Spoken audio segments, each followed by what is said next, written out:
Tandaan, hindi ho kailangan gumastos ng malaki para sa inyong summer gimmick. Sa ilang lungsod sa Metro Manila, may mga pampublikong swimming pool na libre nyong ma-enjoy. Sa Maynila nga, may libreng swimming lessons pa. Matagal nang ipinagbabawal ng lungsod ng Maynila ang paliligo sa Manila Bay dahil sa mga sakit na maaaring makuha rito. Kaya naman inilunsad ng Public Recreations Bureau ng lungsod ang libreng swimming lessons at entrance sa kanilang 4 na public pools ngayong summer. Ang mangyayari po ngayon sa umaga, turo namin sa free swimming lessons. Sa hapon po, magiging public bathers for the whole summer.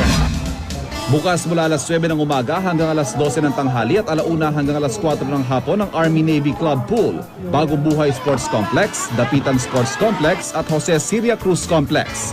Bukod sa swimming lessons at libreng entrance, magkakaroon din daw ng swimming competition na lalahukan ng lahat ng distrito ng Maynila. Buong taon naman bukas para sa lahat ang Pasay City Indoor Swimming Pool mula alas 8 hanggang alas 11:30 ng umaga at alauna hanggang alas 4:30 ng hapon. Kaya naman ang mga residente rito hindi na kailangan pang lumayo at magbayad ng mahal. Kung ikay taga Pasay, ang entrance fee ay nagkakahalaga ng 40 pesos lamang para sa matatanda at 25 pesos naman para sa mga bata. Para naman sa mga hindi taga Pasay pero nais magbabad dito, ang entrance fee ay 50 pesos para sa matatanda at 35 pesos para sa mga bata. May senior citizen rate din sila na nagkakahalaga lamang ng 32 pesos. Sinamantala naman ang marami ang pagkakataon mag-swimming sa murang halaga. Malapit na po rito eh. Okay lang po. Okay naman po. Affordable. Buti hindi sila nagtaas eh. Di ba? Hindi sila nagtaas. Noon pa yan eh. Kahit medyo may pagkamalit, masaya naman po. Dahil sa dami ng bilang ng nagsuswimming, pinaghandaan naman daw ito ng pamunuan ng Pasay City Sports Complex. Naka-ready ang lifeguard. Kung anong mangyari, pagsabihan namin.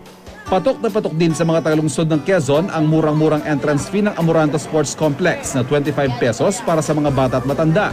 Nagbubukas sila ng alas 9 ng umaga hanggang alas 12 ng tanghali at alauna hanggang alas 4 ng hapon. Dahil din sa dami ng bilang na nagsuswimming, regular daw ang ginagawa nilang paglilinis sa pool para maiwasan ang mga sakit.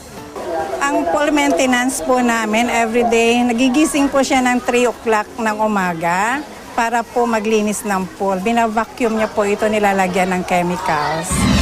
Kaya naman paalala mga kapuso, libre man o hindi, importante pa rin na ating sundin ang mga alituntunin sa mga public pool.